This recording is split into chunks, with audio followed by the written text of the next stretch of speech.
So you wouldn't believe me unless I had some video evidence to prove it. Look at the weather now. Look at it. 2 minutes ago, I promise you, I'll show you, I'll prove it. It was snowing, fairly heavy as well. And it is forecast that today in this particular location, just kind of snow flurries. And it's freezing, it's -2. Honestly, even though the sun's out, it reminds me of when I used to live in Canada. Just those days where it's like blue skies, a lot colder like in Toronto where I lived, but freezing cold, but so beautifully sunny outside. So, welcome back to the channel, guys. As always, fantastic to see you all again, and thank you so much for tuning in. I hope you are all doing well. And today, don't really want to chat about anything, you know. I thought about this. I was sat at home and thought, you know what? I'm just going to go out with my camera and take some photographs. I have thoroughly enjoyed over the past 2 or 3 months creating videos based around, you know, a topic or something. And I'll continue to do so. I'll continue to do that because I think it's great to bring up certain topics and try new things, etc, etc, etc. Whereas today, just want to come out with the camera and explore a new area. So today it's one of these photography adventures where I've literally just picked a location on the map, and here I am.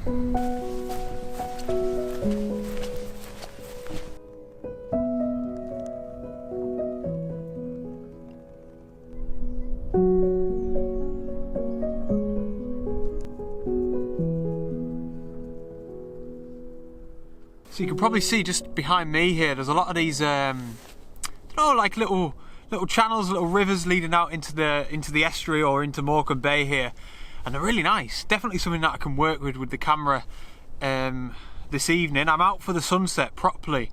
It's something I haven't done for a while. I've done a lot of middle of the day or afternoon shooting recently, you know, but I want to see if we can get some colour in the sky today for the photography, and the forecast is looking quite decent for it. But we'll see, because that's not always the case around these parts. It's funny, I was looking, when I plan my photography adventures, even though most of the time it's just a bit of a loose plan, I always divide, talk about this all the time, but I always divide my landscapes into woodland, coast or mountains, and that really helps me to plan as well. I always think like, right, what do I fancy when I go out today? And today was just, oh, I haven't been to the coast for a while, let's do some coastal photography. And I was looking on the OS maps, I'll put it up on the screen here, and from the Lancaster district in the south all the way up to the north, which is just in the background here up towards Silverdale, there's not many more sections that I haven't been to with my camera. This is one of the last ones.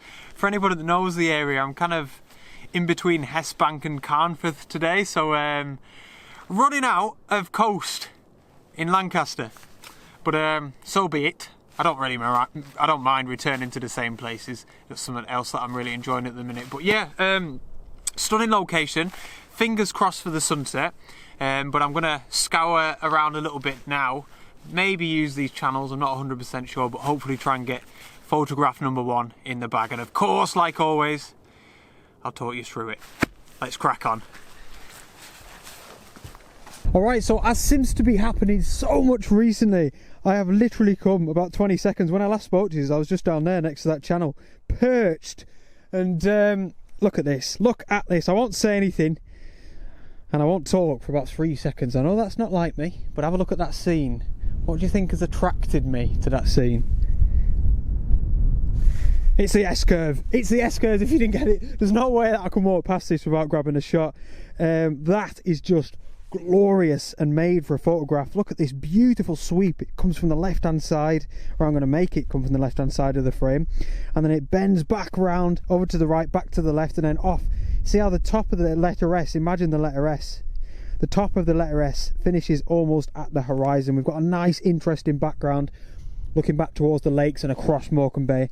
That is glorious. Now I've got the camera out, but before I grab a shot, I'm going to take this as a black and white, which is quite rare for me, but this scene is screaming black and white. It's quite high contrast. You can see that the sun is still pretty harsh. We're about an hour and a half till the sunset.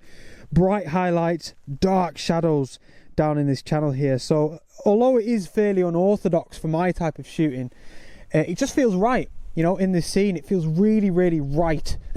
And the sky's interesting enough that I want to include it up there in the top third. So as you're looking at it there on your screen, give or take, I suppose, a little bit of moving about with my feet, with the old tootsies, that's pretty much going to be the photograph. So let's get this right. So Nikon D7200, of course. I've been getting quite a lot of questions recently regarding my focusing technique, and more specifically about, you know, how I always say that I'm focusing 1/3 of the way into the image. And the questions are, do I focus 1/3 into the scene that's physically in front of me? Do I include the sky or just the land in that 1/3? And apologies, I suppose, I've never really explained that properly, but it's literally, it doesn't matter what I'm looking at on my screen or through my viewfinder. It's 1/3 of the way in. It doesn't matter what I'm photographing. It's nothing to do with the physical scene, although that might sound strange. It's just 1/3 of the way into the image, or, you know, what's showing on my live view. So I'll do that just now, which just so happens to be just next to that channel there on the grass. Perfect. So that's the focus locked in. I'm going to deliberately underexpose a little bit, just because I know my camera, I don't want to blow out any of them highlights coming from the top left. And yeah, like I said, the channel is just going to come in from the bottom left of the frame, and it's going to sweep over to the right and then back to the left and back to the right. It's a bit of a zigzag, isn't it? f8 sweet spot on this 16 to 35mm lens. I'm at 16mm as well, by the way. ISO 100 and 1/200th of a second. I'm using the rule of thirds for the horizon. Bosh, histogram is bob on, living the dream. So I'm going to go a little bit further down this way towards Wharton Crag, which you can see in the background. That's that hill, and hopefully grab 1 or 2 nice shots. Let's crack on.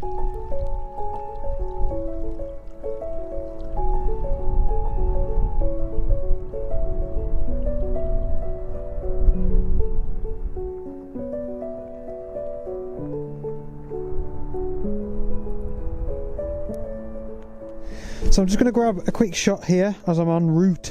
Well, I'm not really en route anywhere, but as I walk a bit further down the coast. This is the whole point. Henry lad, what are you on about? Stop and grab shots. So you can see what I'm doing there, guys. This beautiful couple of like sort of patches of ice down here in the foreground. Really gorgeous. And the main thing here, as I find myself saying so much naturally as a landscape photographer, is light. It's just really nice, even though it's quite harsh. It keeps kind of, or the sun keeps kind of drifting in and out of the clouds back there, and yeah, like, oh, it looks wonderful on the back of my camera there. Just this, oh, wow. So I'm going to bracket. I'm going to put it in continuous high. 3 brackets will be enough, and just extend the range. There we go. And yeah, so I'm just bracketing because I really want to make sure that I don't overexpose any of this beautiful light. I mean, in saying that, I'm shooting directly into the sun. Look at that. So if I do overexpose, I don't really mind. I think it's just natural in a way. Wow, that looks so cool. So focus 1/3 of the way in. Let's grab that now. Gonna keep it held in. There we go. 3 shots.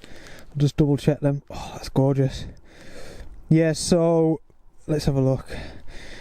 Yeah, so you're seeing it up on the screen there anyway. It's probably going to be overexposed. So exactly like I just said, I'm shooting into the sun. I'm not going to bother trying to, you know, when you do like HDR photography and bracketing like I've just done then, a really good tip is to don't always feel like you have to bring the histogram away from clipping the right hand side all the time. I'll show you my finished histogram there now with that image. It will be overexposed, but you know, that's natural. Look at that scene as you're looking at it there. It is, the sky is overexposed, shooting into the sun like.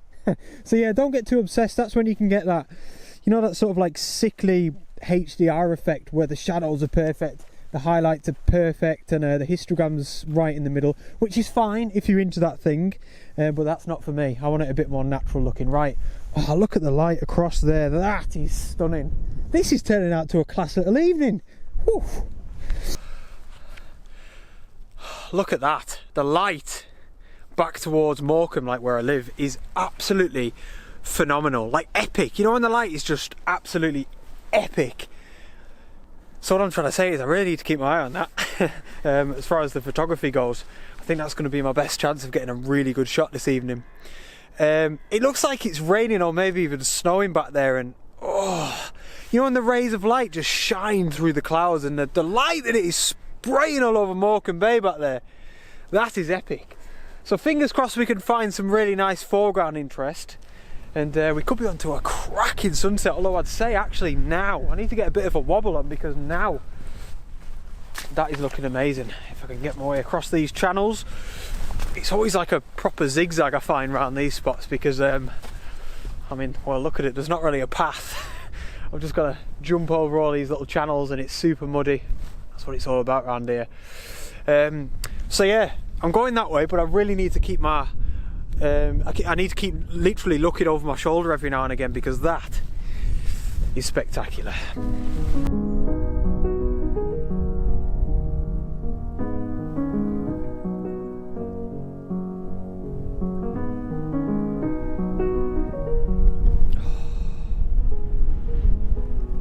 So annoyingly, as is so often the case when we're out with our cameras, just as I found, look at this beautiful subject. I think it's a river. It's not a bad guess really, is it? But I think it's called the River Keir, or it's part of the River Keir channel, which is kind of it's basically a series of tributaries really that run out into Morecambe Bay. But what a foreground interest, beautiful. It's completely iced over. I don't know if you could tell there. Absolutely stunning. So I found my foreground interest, but unfortunately in the background the light has kind of dissipated a little bit. The clouds are still really epic, those kind of storm clouds or snowy clouds, whatever they are. So it's definitely still worth a shot. And honestly, because this river is kind of iced over somewhat, we're getting this incredible kind of, these beautiful subtle reflections of the light, and it is 100% worth a photograph. And these kind of reeds in the foreground as well, where I'm stood along the banks of this river here, just incredible. So definitely worth a shot, maybe even worth hanging about and seeing if anything happens with the light as well. Top draw. All right, so let's do it. I'm doing it now. I ain't waiting around, because if I do, I'm gonna miss it. It's looking as if the sun isn't going to come back out between any of them, behind, or from behind, sorry. I can't even talk. What is going on? What's wrong with me? This is what happens when things start to unfold. The heartbeat increases, and the vocabulary. Right, I need to get on with this. I'm talking nonsense. Right, so simple as, look at it, beautiful river leading out into those stormy clouds. It just so happens for us, which is incredible. We've got the shores here of all these beautiful reeds. Like, they're really, really nice considering the time of year. I mean, I don't know much about them, but I mean, look, they're all quite long and quite what's the word I'm looking for? Oh, saturated, like quite colourful, you know, and it's definitely adding something for to the foreground. Right, I'm talking nonsense. I need to grab this photograph. So there we go, 1/3 of the way in. Focus, first things first. There's your dinner. And I'm bracketing again. Now, unlike the last photograph where we were shooting into the sun and it was really bright, here I do not want to overexpose the highlights in the sky, because as I'm looking at it with my eyes, hopefully even as you can see it there, it's not that bright. It's nowhere near as bright as it was before. You know, before the sun was pretty much out and we were shooting into the sun. So here, I do not want to overexpose that sky. That's pretty much the most important part of this whole image, is that sky. So I'm going to bracket again using the continuous high shooting technique, and yeah, really embrace it and make sure that I don't overexpose them highlights. With that being said, at the same time, I want to make sure that I don't underexpose the shadows, so they're just as important. Alright, there we go. 1/3 of the way in. Oh, honestly, it's all about the sky. I'm shooting at 16mm, nice wide angle. Don't know what's going on at f7.1. f8, there's my sweet spot. I'm pedantic about my focus. I'm going in again. I'm sorry, guys. Messing you about here. There we go. Oh, my arms are shaking, like. There we go. Oh, I think that's going to be lovely. Let's check my histograms. Yes, they are lovely. Perfect. So I've got a nice, hopefully you're seeing the image there. There's a nice amount of detail in the shadows, but critically, the sky won't be overexposed. Oh, I'll tell you what, I'm going to have a decent amount of photographs for my exhibition whenever it comes around. I feel like I have done the Lancaster district really, really proud. So look at this, guys. That is the scene that I've just photographed. You'll have seen that image already. And all I've done is swiveled around and look at this scene here. I didn't even notice that. I was so encapsulated about what was going on where the sun was setting.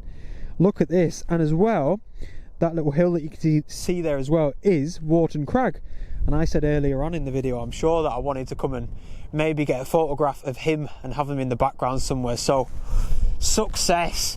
Now you can see here, again, we really don't need to overcomplicate things here. We've got this river that is just, you know, coincidentally, naturally leading right up to Wharton Crag. We've got the right hand side of this riverbank full of these beautiful yellowy orange coloured reeds. Nature's doing the work for us, guys. All we've got to do is press the shutter button. It's something that I always say about landscape photography. So much of it is just about going out and exploring, having your camera in hand, you know, understanding a few basics of composition, and really at the end of the day, just being in the right place at the right time. Now, admittedly, I'd say, I mean, I've definitely come back here when the light is nicer, and of course that's one of the benefits of shooting so close to home. Unfortunately, you can see the sun is peeking out of there, but we're not getting any light on the land, and I think that'd just make this scene. But I'll grab a shot of it now anyway, and if anything does happen with the light, we're here. So like I said, doesn't need to be overcomplicated. 1/3 of the way in, get that focus locked in. I'm going to shoot this at f8 because that's the sweet spot on this lens. So it's going to be lovely and sharp all the way through. And look how that just leads out. Top third is Wharton Crag and the sky. Doesn't need any more than that because it's fairly uninteresting. It's interesting enough just around Wharton Crag. Any higher than that, it's just a blue sky. And like I say, we really are just letting nature do the work here. So let's get this in the can. Oh, there's your dinner. Perfect histogram. Oh, and it's just stunning. Really, really subtle blue colours. You can see it even when you just look there. Subtle blue colours in the water here, and the ice. The ice, look at it. It's ice. Absolutely stunning. I must admit, as I traverse these channels back to where I came from, I was feeling a little bit uninspired before I came out this evening. But landscape photography just never fails to get me. It just, it always fills me with inspiration no matter what. I came out thinking, oh, it's just going to be another area of local coastline and I don't have a clue what I'm going to photograph. And yeah, it's just such a special hobby, isn't it? Or a living for me. Like, how lucky am I? I'm so grateful I get to do this. Like, you know what else I always think about landscape photography as well? Is it feels to me like it's such a natural hobby, and what I mean is like it's like the landscapes are that's what we're supposed to be appreciating in this world as humans. I don't know if I'm just sounding crazy, but like, you know, the weather, clouds, the sun, yellow coloured reeds beside a riverbank, the changing of the tides, you know, mountains, snowfall. These are things that we are as human beings like supposed to appreciate and supposed to be grateful for every single day. And I don't know, I feel like it just bypasses so many people. Of course, people have the right to be whatever they want to be into, but I feel so grateful that I have this as, you know, a hobby. Even if I don't do this for a living for the rest of my life, which I hope that I do, I'll always have it as a hobby. And I'm so grateful just for that, because like, just the natural world, everything's free, and to be filled with inspiration by just clouds, that's got to be a good thing. Like, oh, I don't know, maybe I'm on a mad one, but yeah, I love it. I love this place being planet Earth. But yeah, what an evening, absolutely class. Anyway, going on, thank you guys so much as always for your support. I'm so incredibly grateful, and of course thanks for tuning in. And drop a comment below. I love to hear from you. Do you think it's a wonderful hobby? Do you think it's natural, or am I not playing with a full deck? Who knows? Please give the video a thumbs up as well if you've got a quick second. And yeah, all the best. Thanks for watching, and I'll see you on the next adventure. Out.